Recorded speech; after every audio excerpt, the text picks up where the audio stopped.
Hey, how's it going? This is Gazellig for grinderschool.com, and today what I'm going to do is dive into a tutorial about how to use ICMIZER. Now, if you've seen any of my videos in the last couple of years, then you will have seen me use ICMIZER at some point. I used the original ICMIZER 1 a couple of years ago, and then they brought out this brand new ICMIZER 2.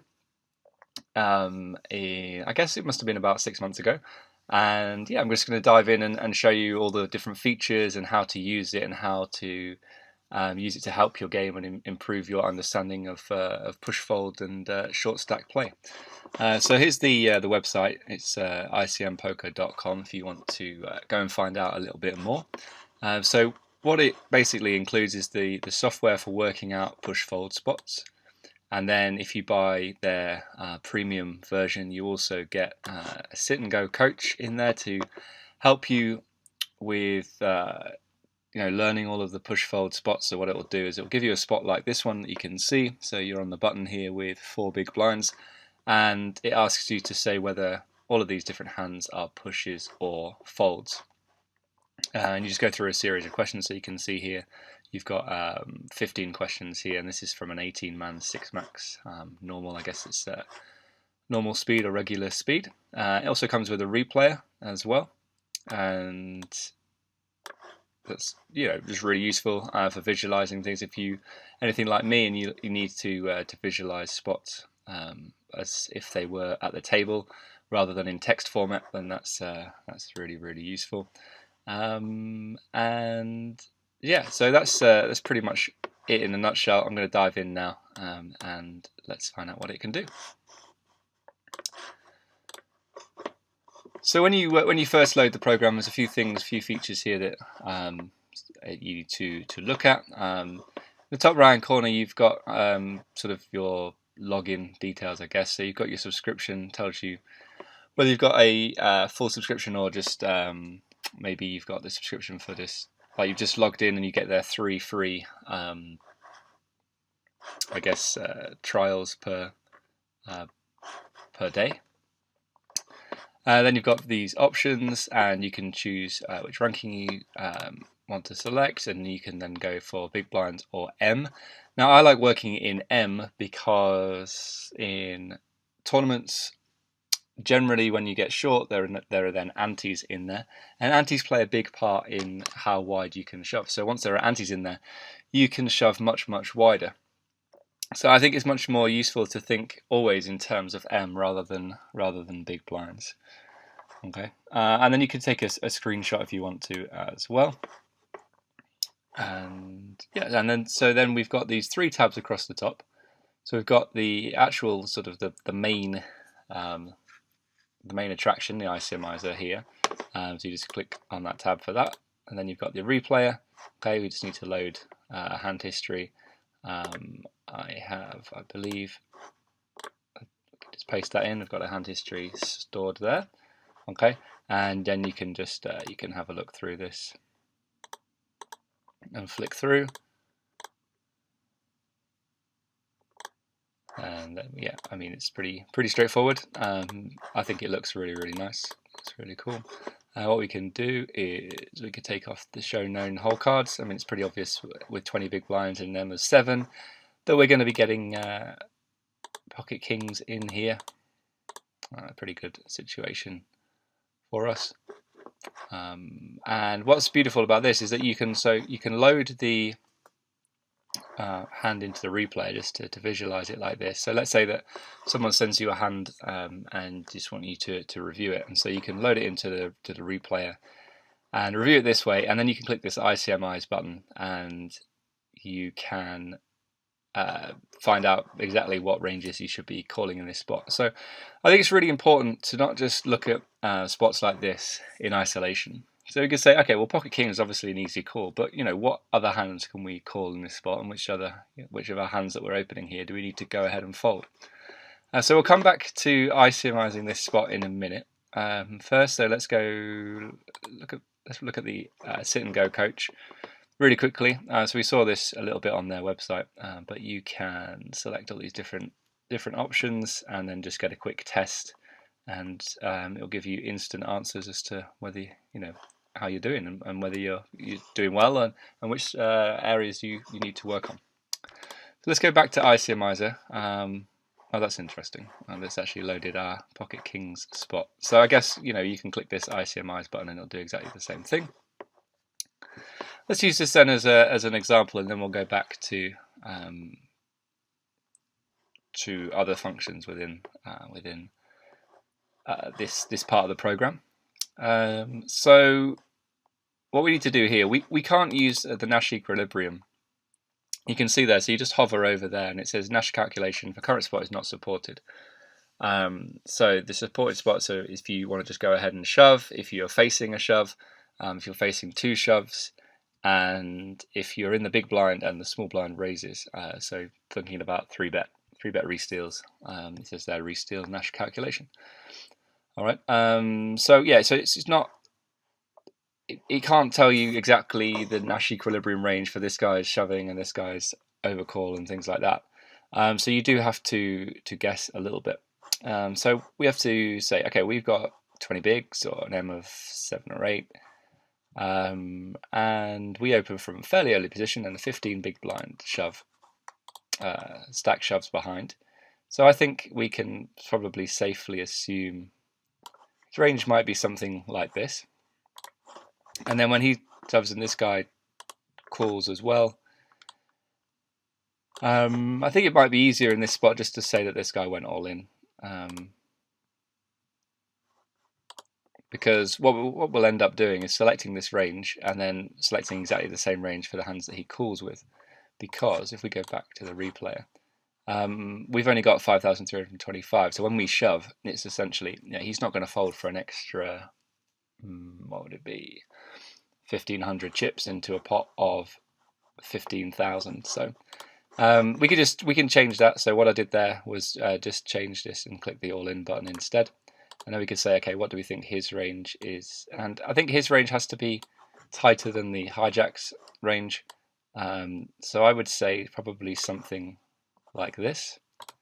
And then if we click calculate, we should get a result of hands that we can go ahead and call.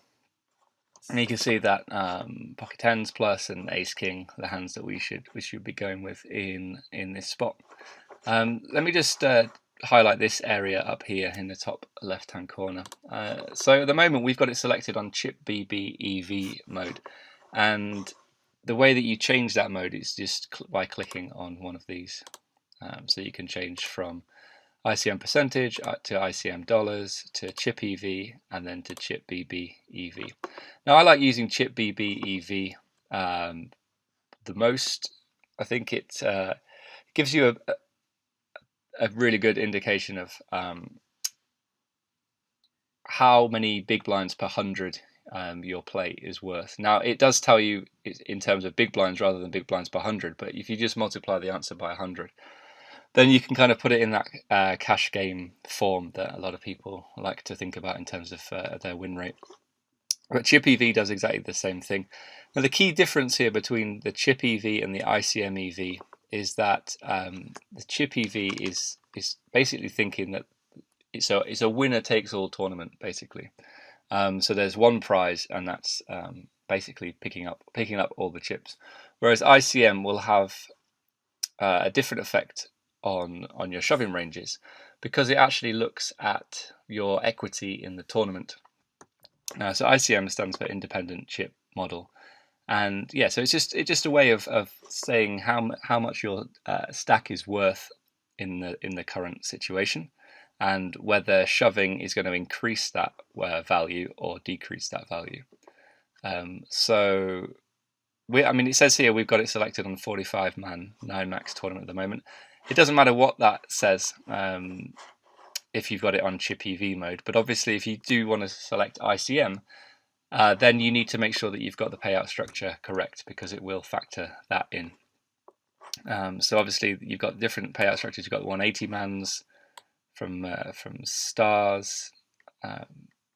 That's a 51k super high roller that I reviewed, and wanted to look at some spots from the Poker Stars WCOOP event, which is quite interesting.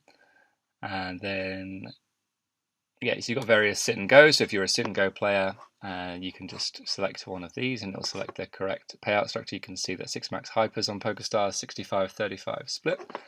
And then the 9 max are 50-30-20, which is fairly common in most sites. And then again, you've got a 65-35 and 50-50s and so on and so forth. And then, yeah, so if we've got like the 45 mans, you can see the top 7 get paid. And it shows you a breakdown of the payouts as a percentage. Then 180 mans, I believe it's 27 now. Yeah, so 27 players get paid on PokerStars. And then if you hopefully get to a point when you're playing in the Sunday Million final table, you can look at the payout structure there as well.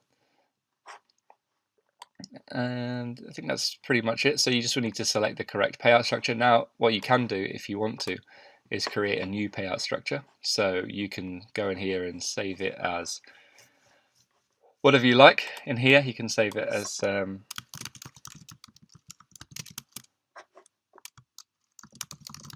whatever you like, your name and the payout structure, and you select what kind of format it is so that it puts it in the right like subheading in ICMIZER. You can say whether it's regular speed, normal speed, turbo, or a hyper. You can select the network.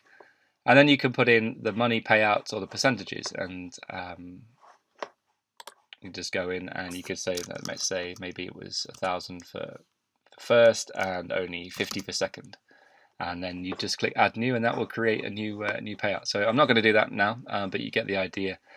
That if you are able to find your payouts in the tournament lobby, then you could just add them in here. So I think it's pretty easy to look at in terms of money. But you could do it in terms of percentages as well if you wanted to. Okay, so let's just go back here. So this is chip EV mode. So this is where we just want to try and pick up all of the chips. And our calculation was that we should be getting it in with pocket tens and ace king in this spot. Now let's just say that somehow this is the final table of a 180 man. Let's see if it affects our ranges in any kind of way. So we notice that it doesn't, because for one simple reason is I haven't selected up here the correct mode. So excuse me. So you go into click on this button up here, and this time we're going to select ICM percentage, and we're going to see what happens when we click calculate now.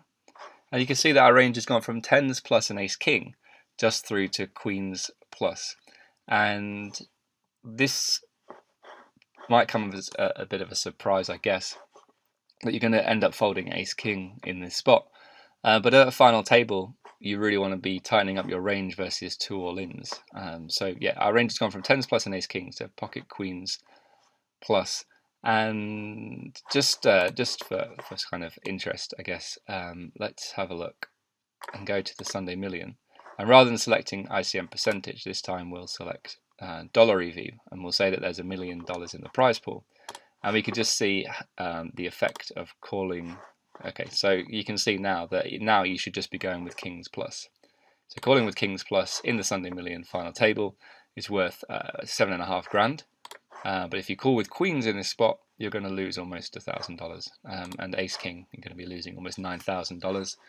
Ace king suited, you're going to be losing 6,500. So it's ICM has a massive effect on your calling ranges at final table, and the same thing will be if you are playing a sit and go as well, even though there's only the top 3 get paid. So it'd be interesting to have a look. Let's just change this to ICM percentage, and we'll have a look at a normal 9 max and see what sort of effect that has. Okay, so before our range was tens plus ace king and ace king, and now suddenly pocket tens is no longer a call, and neither is ace king off, but you can still go with ace king suited and then and jacks plus. And I guess this is really because you're looking to get to the top 3 in a sit and go, and there is still 9 players left. Whereas when you're at the final table of a big field tournament, the prize jumps are can be fairly significant.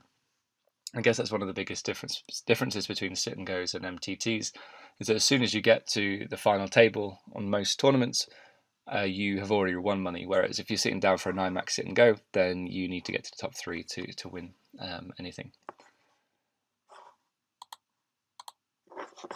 So something that I like to do in lessons is to focus on different variables that we can go ahead and change in this spot. And I think ICMIZER is really, really powerful in this sense. So let's just say that we want to open here and the hijack shoves, and the small blind doesn't come along. So what we can do is just actually go in here and just click fold, and it will change the hand history really. So now that the small blind folds, and we now have a decision to make. No, so I see the blinds have changed for some reason here. So let's just paste the hand history back in so we can get a reasonable reading. Okay, so again, just click fold next to the small blind, and we have to go ahead and change this guy's range again. So I think we had it at something like this before.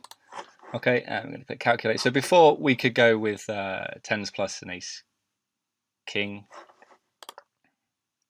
We're still in ICM mode, so now we can go with 9s plus ace queen suited and ace king. Okay, but as I said, like most of the time I just use it in chip BB EV mode because I'm thinking about well away from the final table, well away from the money in MTTs. But it does need to come down to what game you're playing. As you can see, you've got various options to choose from. Just really important that if you are at a final table or playing a sit and go, that you select ICM rather than chip EV mode. So let's have a look. The chip EV mode, we can go with 9s plus an ace queen in this spot. And just while we're here, I'm just going to look at pocket 8. So you can see pocket 8s versus that range is a losing call at this stage. But what you can do is click on this hand EV chart, and this will show you that at what point the hijack shoving range would make calling with pocket 8s profitable. So you can see if you hover over, this is the first positive point. So this is worth 1.88 big blinds, or 188 big blinds per 100. So if the hijack is shoving 6s plus, ace 10 suited, and ace jack off, or plus, then you can call with pocket 8s. But obviously if he's shoving tighter than that, so an example there is pocket 8s plus ace 10 suited plus ace queen off, this is the range that we put in, I think, then it needs to be a fold. Now from this situation you can see that we're raising from sort of early middle position, and the hijack shoves. Now if we were in the cutoff and the big blind shoves, then I would guess that the range is going to be somewhat wider, and therefore it's going to be more profitable to go ahead and call with pocket 8s. So it's really important to focus on the positions that you're shoving from, and the more work you do on this away from the game using ICMIZER, it's just going to help you and make you a better player, better short stack push fold player. And as we know, in tournaments and in sit and goes, you are going to get short at some point, so it makes sense for you to get really good at all of this stuff. And I think it's one of the areas that's probably the easiest to improve because of software like ICMIZER, where it's just so powerful, and you can just go and see how easy it is to calculate different ranges based on your opponent's ranges and things like that. So I just think it's just it's probably the one area where everyone can improve on, and using software is just going to help that massively. So what we could do in here, if you've seen any of my training videos before, you'll have seen me sometimes use a little bit of an edge. And you can see down the bottom here, it says hero range with 0.0 min EV diff chips. So this is the minimum expected value difference that we want to include. So let's say that I only want to make a call with a hand that's going to give me 0.5 of a big blind difference. I just literally put 0.5 in here. And you'll see that ace queen off suddenly becomes a fold in this spot, but you're still going to go with pocket 9s plus an ace queen suited. So I guess it will come down to how big you think your edge is in this particular tournament. But this is a good way of gauging that. So I guess if you are playing against better players, then your edge probably we could probably leave our edge at 0 and we just go with this range. But if you feel that you're pretty pretty good player, better than most of the players in the tournament, then you can set your range in this particular spot. Now the reason why I choose 0.5 is just to give ourselves a little bit of a buffer against or a bit of margin for error, just in case we've got this range wrong. I don't know if I talked about this earlier, but in order to change your opponent's range, you just click on this button and it brings up this table, and then you can use this bar to change their range. And if you want to, you can just add in hands like this. Literally just select them like that. Okay. So yeah, it'll be a hand symbol when you need to select the different cards, and then if you want to delete them, it will turn to this eraser icon. Okay. Okay, so next up, what I'm going to look at is how to think about creating your own push-fold chart within ICMIZER to give you an idea of the range of hands that you can shove from the different positions. So we've got 9 players here. We'll stick with a 9-player table. What I'm going to do is select this blind level here, 100, 200, and literally just going to go in and say that every player has 10 big blinds. So in this column here, you're just selecting what their stack size is. We are going to change all of these to just be empty or fold, okay? And then we can go in and we can start thinking and asking ICMIZER to tell us what sort of ranges we should be shoving from different spots. So if we want to say that hero is under the gun here, we select the little circle next to under the gun, and you can see that the replayer changes as well and puts hero under the gun. At the moment we've got ace king, but I mean it doesn't really matter, we can change this. What we're really focusing now is on a range of hands that we can shove in this spot. So what we do, we've selected under the gun, we click calculate Nash equilibrium. I think this is just a really good place to start when you're thinking about shoving ranges in this spot. And then as soon as it's done its work, you click calculate, and you can see we change that edge back to 0. But we can profitably go ahead and shove all of these cards, all of these hands. So it's shoving 18%. And notice that we've got it selected so that our M is 4. It's pretty small here, so I hope you can see that. But basically the pot's 525, and we've got about 2k in our stack. So our M is our stack size divided by the size of the pot pre-flop. So the size of the pot pre-flop includes the small blind, the big blind, and the antes in the middle. Okay, so yeah, so you can go ahead and shove all of these hands, and randomly I selected 10-8 suited, and that's not going to be a shove, but all of these other hands are. Now what's really good is that you can immediately see hands like 9-8 suited. If you look down here, it's a 0.01 big blind push. So it is profitable to push here, but it's not massively profitable. And it's the same with ace-4 suited. Whereas if you shove with ace-jack suited in this spot, 1.17 big blinds or 117 big blinds per 100, that is just very big. So what you can do, again, you can look at this edge and you can say, okay, well, I don't really want to shove anything less than 0.1 from this position. So you select 0.1 and you suddenly get rid of king jack off, queen jack off, 9-8 suited, ace-5 suited, ace-4 suited, and ace-8 suited. All right. And then you know that this range of hands is just very profitable to go ahead and shove. It's going to be worth 10 big blinds per 100 over, the hundreds and thousands of times that you shove in this spot. Now, if you wanted to, you could change this to 0.05, and this one must be just under 0.05, and this must be just over, I would imagine.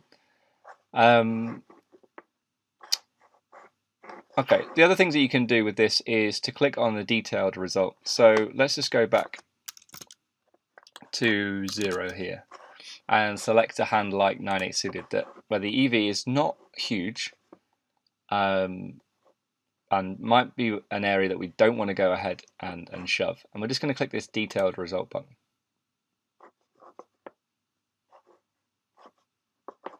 And okay, so if we push here, our EV is going to go up to 9.89 bigs, and if we fold, it's just going to stay at 0.88 bigs. But the biggest thing for me here is our bust probability, and it's pretty high. It's 35.4%, which isn't great in this spot. I mean, you've got to expect that if you shove under the gun, there are 8 players left to act behind you that could wake up with hand. But busting out that often is quite a lot. So it's worth just having a look at the different hands. Like pocket twos is more profitable, but we can have a look and see what our bust out probability is with that hand. And you can see it's also 35.6%. The real reason this is so profitable is the times when you get called and you double up. But yeah, so you can see that it's still, the bust out probability is still pretty high. Let's have a look at pocket sixes. So again, 34.3%. Let's have a look at ace jack off. So it seems to be pretty profitable here. 82 big blinds per 100 shove. But the bust out probability is okay. We've gone down to 26% now, which is pretty good. So it's worth thinking about some of these spots. So maybe the spots that are not particularly high EV probably also have a pretty high bust out probability. So it's worth, it's just definitely worth exploring this in a little bit more detail.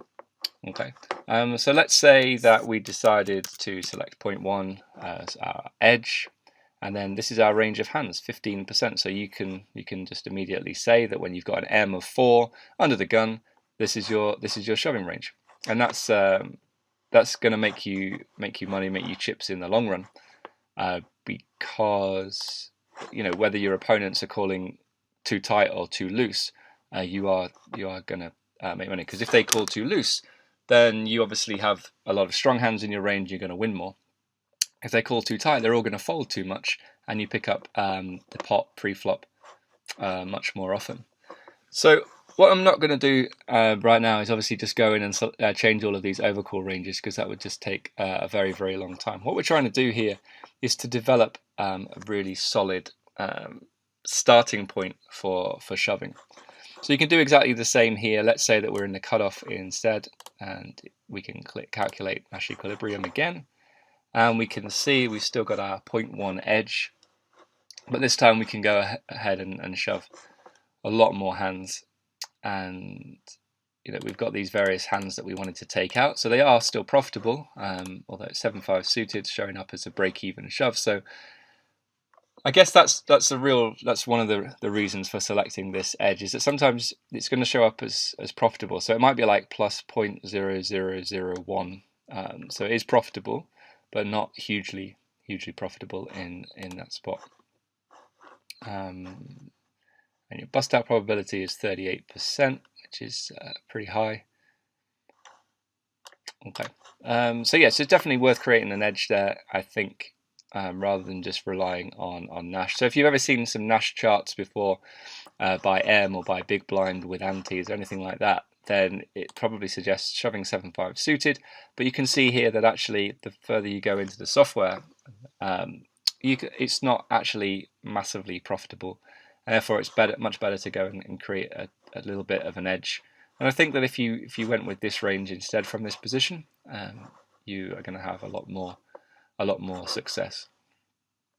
Okay, let's close that off. So you get the idea. We just need to select the position, then you click calculate Nash equilibrium, and then you click calculate, and it'll just tell you the range of hands. So as you can see, so this is suddenly your range, 34% of hands for shoving from the cutoff, and then you can copy that, and if you want to paste it into a Word document for reference later, then why not? But yeah, so it's just really important to look at that and focus on that. Okay, let's have a look at the small blind. So I'm just going to dive into the small blind because I want to just focus on calling ranges as well here. So we can profitably go ahead and shove 68% of hands if our opponent is calling correctly in this spot, which is 55% of hands.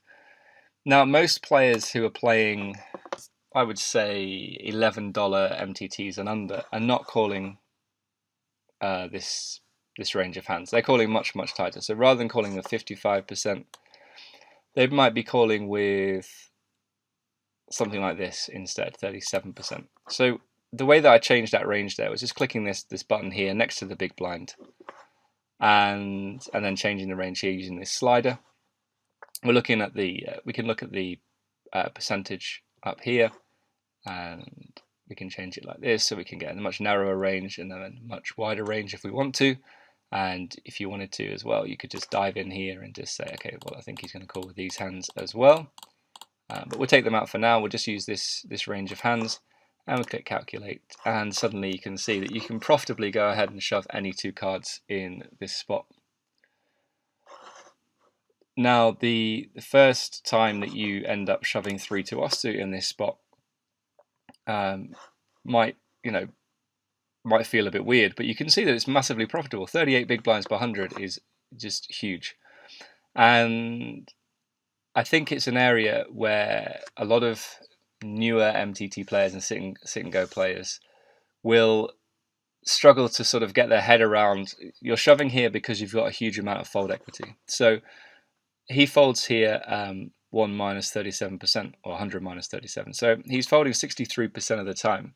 63% of the time you pick up the pot in the middle, which is a huge boost to your stack. And then the 37% of the time, you actually win some of the time as well. And this detailed result, I think it shows you.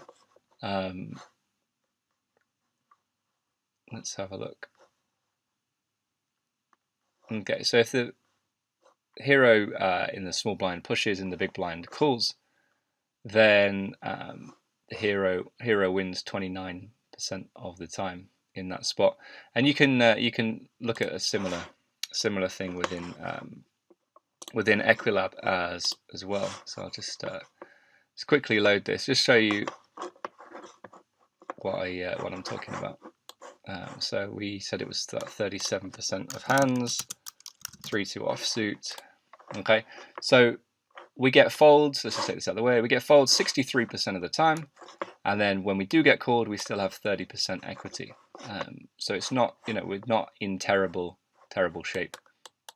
It's not like every time we get called we have 2% equity. I think it's one of those areas that might come, as I said, it might be quite difficult to begin with, but the more you do it and the more successful you see that it is to go ahead and shove there, then the more comfortable it will become. And I think part of it might just come down to ego as well. So let's just go back to the Nash equilibrium ranges. So you're not going to go wrong by shoving these ranges here. But let's say that you go ahead and you shove 6-5 offsuit in this spot, and you get snap called by aces, and you feel like you feel a little bit silly in that spot. And if you've ever played live and you've shoved 6-5 offsuit and get snapped by aces, everyone around the table will suddenly go, well, what's this guy doing shoving with 6-5 offsuit? That's really, really bad. But you can, I would just definitely ignore that and know that it's definitely a profitable spot. And, of course he's going to call with aces, but if he thinks that you're only going to be shoving pretty tight ranges, then his range is going to be much tighter as well.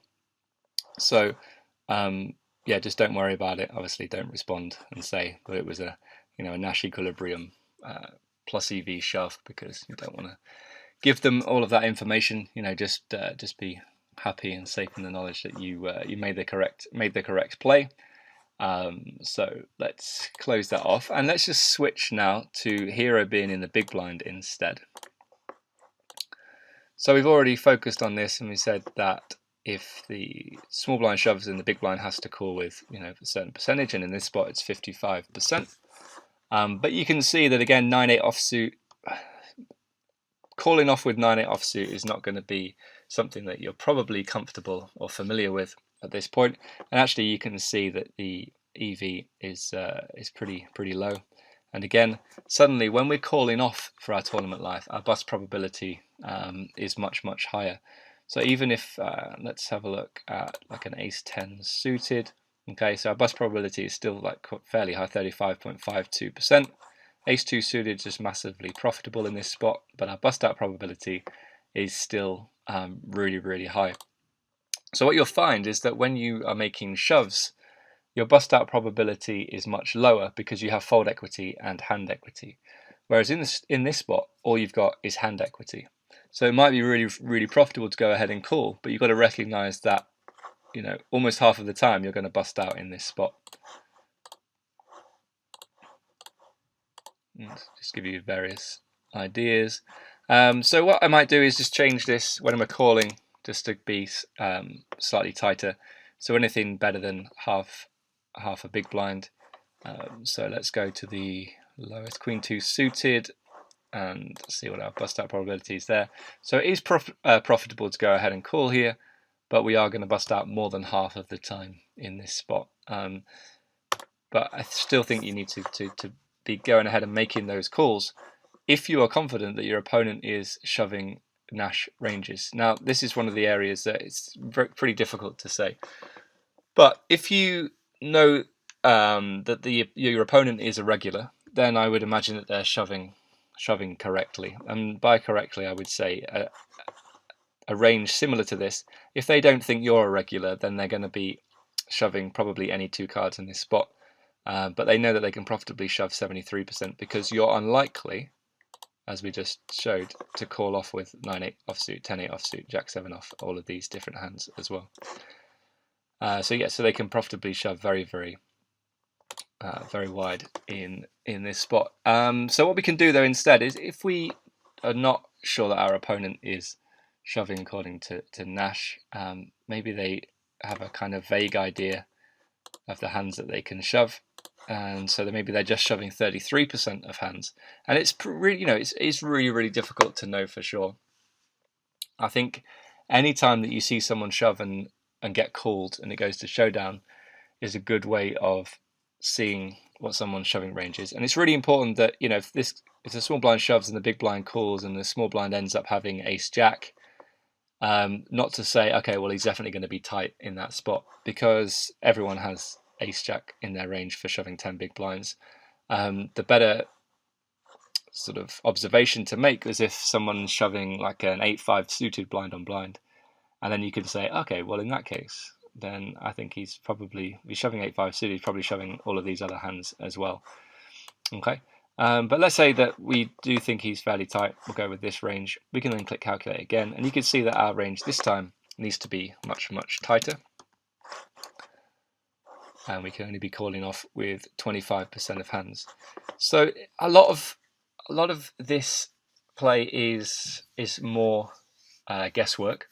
Whereas when you are the one shoving, you know that if you shove according to Nash, then you are making a profitable play. It might not be the optimal play, because let's say you've got 20 big blinds on the button and you have pocket aces. It's definitely going to be profitable to go ahead and shove there. But if you have some aggressive players in the blinds, it might be better to go ahead and min raise. Or make your regular raise size and then hopefully get shoved on. The problem is if you're going to be shoving a lot in that spot, whether you've got 10, 15, 20 big blinds, and then suddenly you start raising small, looking to induce, then your opponents are going to pick up on that pretty quickly. So in that sense, let me just bring us sort of on to the next topic. Let's say that we have 20 big blinds. We can calculate the profitable shoves from the button here. Now I noticed that at the start of the video I said we should be really thinking about our stack in terms of M when there are antes out there, and when there aren't antes as well. I guess it's just important to focus, you know, to think about your stack in terms of big blinds and M at the same time. So we can see here that M is 8 and our stack size is 20 big blinds. So we can profitably go ahead and shove all of these cards, all of these hands for 20 bigs or 8M. But once again, you know, we can have a look at this edge, and we're going to end up taking out these hands: 6-5 suited, 8-6 suited, 10-7 suited, King-6 suited, King-5 suited. Okay, so it's 1, 2, 3, 4, 5 suited hands. So that's 20 combos. Okay, and then what we could do is suddenly we could say, okay, well, I could actually min raise these hands and obviously fold to a jam, but I could also min raise pocket jacks, pocket queens, pocket kings, pocket aces, and that's going to put them in a pretty tough spot. And what a lot of players like to do these days is defend the big blind. So if you've got a very strong hand in that spot, that's fine if he wants to defend the big blind. But also with these hands, you've got a little bit of playability post flop with those hands. So it's not the end of the world. Now you might be thinking, okay, but surely our opponent can exploit us then if we're opening strong hands and weak hands. But what we need to make sure is we've got more strong hands in our range than weak hands. So if we go through to the big blind now, and we say that the button min raises, and we're going to select a range of hands that we just had. In fact, let's just go back.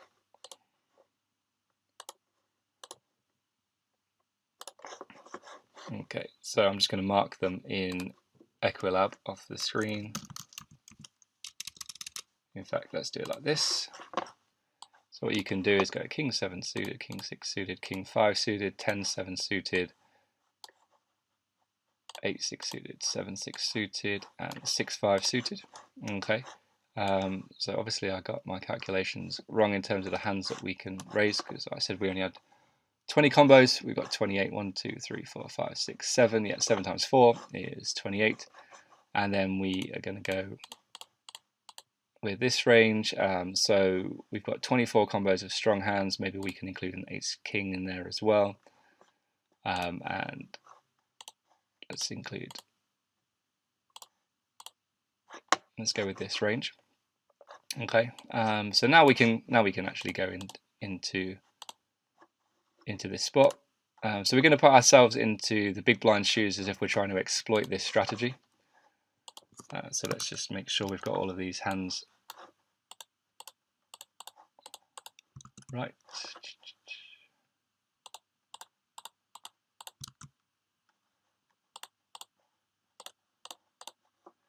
Okay, and then if the hero shoves, in this sense, if we're trying to exploit this strategy, then this player is going to call with the ones in yellow, so we can select them, or you can do this and select them that way. And we're going to take off the ones in blue, are the ones that he just goes ahead and folds, and then we click calculate. So against that range, your opponent in the big blind can only profitably shove queens plus ace queen suited and ace king. All right. Now, most of the time, if you min raise from the button in a tournament and the big blind's sitting there with pocket jacks, they're definitely just going to shove, and they're actually making a losing play by doing that. They're also going to shove ace queen off. They're also going to shove ace jack suited. They're going to shove pocket 10s, pocket 9s, pocket 8s, probably most of these pairs, and you can see that they're making a massive mistake by doing that. Okay, so you have just a very, very profitable situation. So this is where, this is sort of advanced stuff, the way things that you can dive into once you've got more familiar with your push-fold ranges and using ICMIZER to focus on push-fold ranges and calling ranges. And then you can focus on a little bit on 3-betting in this spot. So let's have a look again. Let's say this time this guy's range is a standard. Let's say that he's raising 35% of hands from the button, and we want to know what range of hands we can just go ahead and shove if we're in the big blind shoes. So we select our opponent's opening range, which is 35.44% here, and then if we go down here, this is the button's calling range if we choose to shove. So we take this slider along, and we could probably say that his range is going to be something like this for calling. Now, if you've had a look at this, you can see he's going to call with 11.61%, but he's opening 35%, which means that there's sort of 24% of hands of that range that he's going to go ahead and fold. So it actually means that he's going to fold quite a lot of the time. So I'd imagine that we can shove pretty wide in this spot. And yeah, pretty wide indeed. We can go ahead and shove any 2 cards in this spot. You can see then that if you are in the button shoes and you are opening 35% but only calling with 12%, that your opponent can just profitably go ahead and shove again, go ahead and shove 3-2 offsuit. So what it's important to do is to make sure that this range isn't too wide in those spots, so that you're not actually going to be having to fold too often. So I would actually imagine that most players, they would probably just go ahead and shove pocket 6s, might just go ahead and shove suited aces, and then maybe look to have more playability, like hands that have more playability, might go and shove those hands as well. So maybe the range looks something like this instead. And then when the big blind shoves, or we shove in the big blind, their range includes a lot more hands that they can go ahead and call with. So you can see this time it's almost 8% of the 10% that they opened with, and suddenly our shoving range is much tighter in that spot. But again, it does come down to sort of a bit of guesswork. But the really, I guess, the good thing to look at it in this, let's say that this guy's range is 9.7%. And we can see that we can profitably shove 8s. Well, let's go ahead and look at pocket 7s. So we click on pocket 7s here and then click on hand EV chart. And you can see that if our opponent is calling with these hands, which I definitely think he is, then it's not going to be a winning play for us to go ahead and shove pocket 7s. But obviously if he's calling too tight, we've got that fold equity on our side, and we should go ahead and make the shove. But what you can also see is that 10% versus a 10% range, we could select, let's say we select pocket 8s. You can see that it is profitable to go ahead and shove 8s if we've got his calling range correct. But if he calls with these hands in the middle, or the hands at the sort of the widest part of his range, we're actually making a losing play. So if we wanted to find the sort of unexploitable 3-bet shove spots, we would just need to keep flicking through these various hands, and suddenly we could see, okay, so pocket 9s in this spot is definitely good enough to go ahead and shove. Now we could have a look at ace jack off, and we can see again that it's probably not going to be a profitable shove, because our opponent can call with most of his range and put us in a bad spot. So let's try ace queen off. Okay, so you can see that ace queen off, our opponent, there's no part of his range that he can call with. That is going to make it unprofitable for us. So if he calls too wide, we win, and if he calls too tight, we win as well.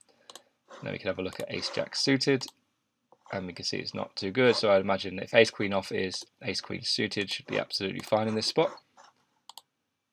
Okay, and it is. And then let's try king queen suited. I doubt this is going to be good. Okay, cool. So suddenly our range for shoving against a fairly tight button opener that probably understands that both players in the blinds could shove on him fairly liberally is going to be pocket 9s plus and ace queen plus. All right, now you can do exactly the same with this range if you make it much wider. Maybe this guy's not really a thinking player. We're going to give ourselves pocket 6s in this spot versus a 31% range. Click on the hand EV chart again, and once again you can see that there's no range of hands that this guy can call with that's going to make it unprofitable for us to go ahead and shove pocket 6s.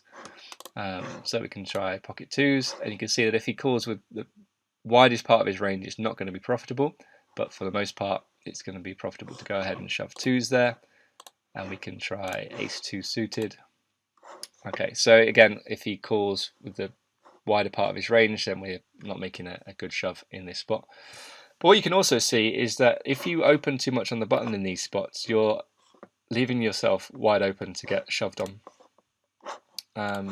So it's important, I think, to use the software to have a look at these spots and just think, okay, so if I'm opening this range, how can my opponents exploit me? What can they do to sort of make my life harder and make it such that I'm not making a profitable play in this situation? And this is just a way of looking at that, I believe. Right, I think I'm going to leave it there. We're up to about 50 minutes on the video. And I've covered quite a lot of stuff, how to create your own push-fold charts using ICMIZER, looking at the various functions within ICMIZER. So the main crux of it, the main sort of engine, is this software here. And then we've got the replayer and the sit and go coach as well on there. I've talked about how to change the different modes, so different results, and we're talking about ICM and then chip EV mode. Really important to look at that. If you depending on which game you're playing, so whether you're playing a final table, whether you're playing a sit and go, whether you're playing 400 players left in an MTT, just need to make sure you're selecting the right mode. So just to recap on that, if you are in an MTT, select chip EV mode, and if you're in a sit and go or at the final table, then you can select ICM mode instead.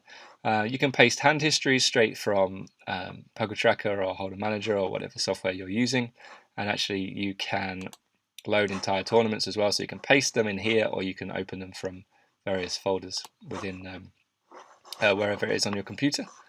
And yes, we looked at push fold spots, we looked at 3-bet shove spots, we looked at ways you can exploit your opponents and ways that they might find to exploit you, and we also looked at changing the EV values to make sure that we're not just trying to push a really thin edge.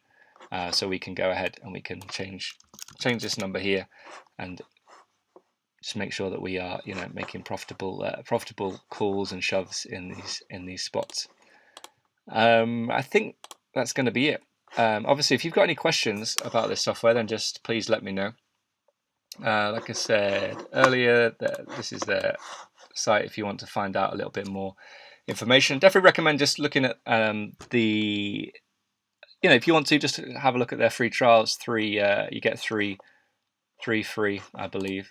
3 calculations per day and get all the features of the ICMIZER 2 Basic, which is the main, as I said, the main engine, the ICMIZER software.